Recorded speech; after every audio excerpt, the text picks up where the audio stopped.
Hey guys! So I'm doing these videos back to back because it's quiet in the house and there's nobody else downstairs with me.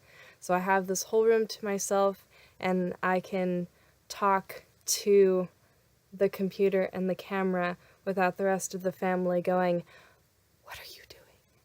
So I am taking advantage of my time, so I'm just gonna do these videos back to back. So if you're wondering why I'm wearing the exact same hoodie, that's why. If you don't know me, hello, my name is Zan. It is officially nice to meet you. Handshake. Anyway, the last video I talked about my psychogenic seizures and my dystonia. I am going to take a brief moment to talk about my asthma because I was originally planning on tacking that on to the end of the last video, and the last video went longer than I expected it to. So I'm going to take a brief moment to talk about my asthma and talk about why it took me basically until my adult life to be diagnosed with asthma and how much my life is better with an inhaler now that I have one when I can afford one, because medication is very expensive and my insurance, for whatever reason, does not cover all of my rescue inhaler, and it's very expensive. So, my asthma, sorry, I keep bumping the table that my laptop is sitting on. Anyway, my asthma is mild persistent asthma. So, I don't have really severe asthma. It doesn't affect me to the point where I can't function because of my asthma. I have relatively mild asthma. I was for a while taking a daily inhaler to control my asthma, because I will sometimes have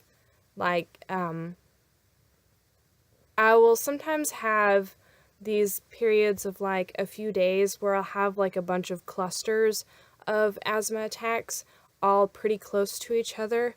And so my doctors were like, well, if we have you on a daily inhaler, maybe those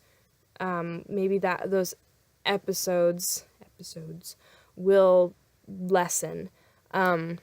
And so I was on the daily inhaler for a while, but I'm really bad at remembering to take daily medication, especially in the inhaler form. So I would forget, and then I wouldn't take it for like weeks at a time, and then I'd be like, oh, my inhaler. And then I would get myself back on it for a couple of weeks, and then I would forget and not take it for a couple of weeks.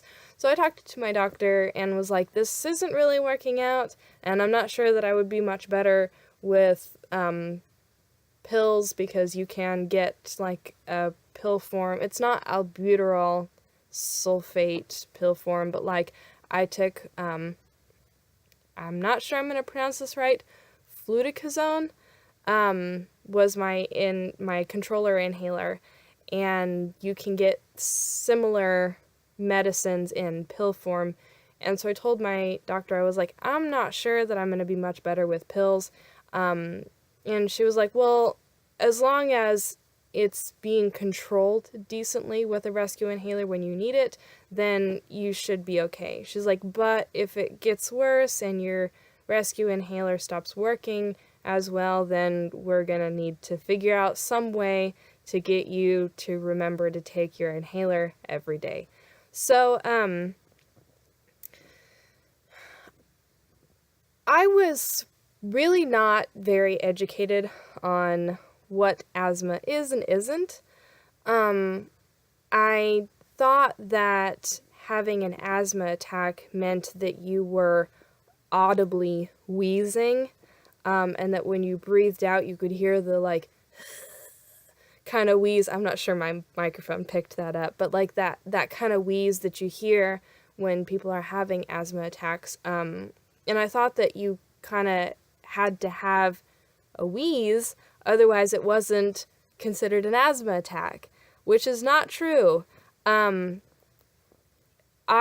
rarely ever wheeze, actually. When I have an asthma attack, my chest, like, up here, gets really tight, and it's, like, along my breastbone, gets, like, right underneath of that gets really tight, and on top, like, my breastbone itself hurts, because the muscles connecting to it are, like, squeezing,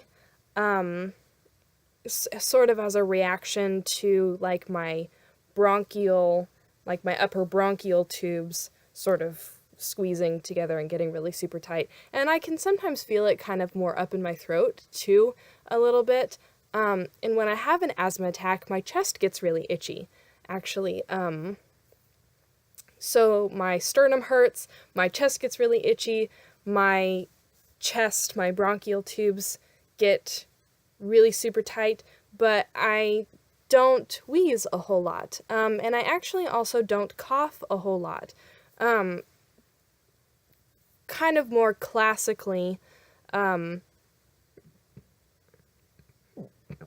excuse me, kind of more classically, when somebody has an asthma attack, they cough a lot, and I don't cough quite as much as some other people do when they have their asthma attacks. For me, it just is that tightness in my chest, and it's difficult to breathe. I'm getting enough oxygen. It's not like I'm having oxygen deprivation, because that's not what asthma is. Unless you're having a really severe asthma attack, it's not very often that you're not getting enough oxygen. And if that's the case, it's not because you're not breathing in enough oxygen, it's because you're not able to exchange enough air, so the air that's trapped in your lungs is being deprived more and more of the oxygen. So it's not like your body isn't physically, it's not like you're not taking in enough oxygen from the outside air. It's because the air in your lungs isn't being exchanged with fresh air, if that makes sense. So anyway, I don't cough a whole lot when I have my asthma attacks.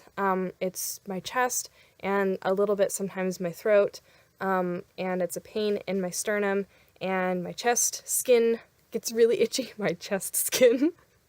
The skin around my chest gets really itchy.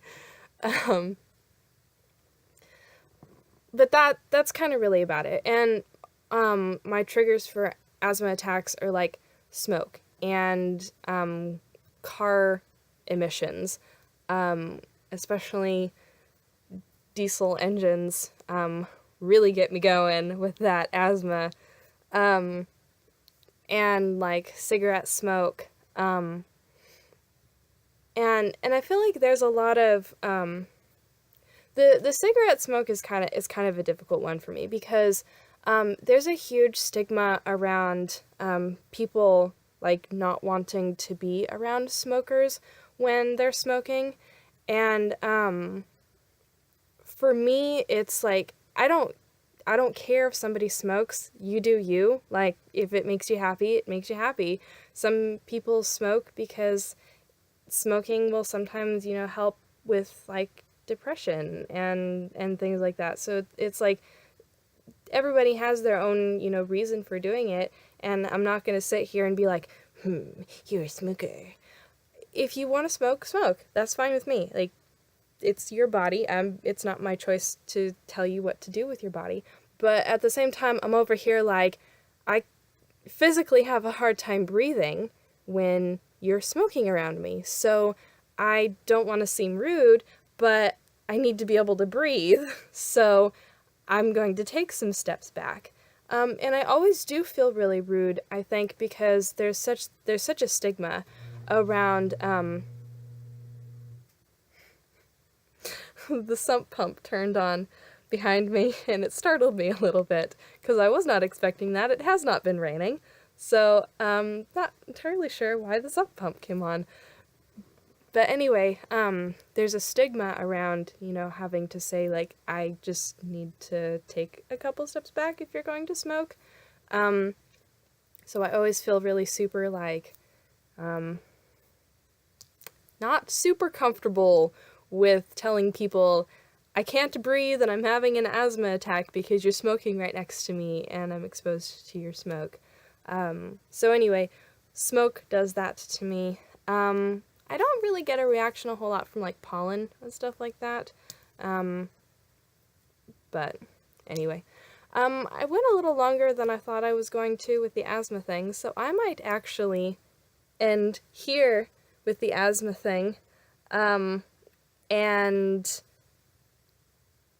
do my schizophrenia thing in the next video, which I'm sure is probably going to end up being very long and potentially a couple of videos. So, excuse me. So anyway, that's my asthma video. I will see you guys in the next one. Goodbye.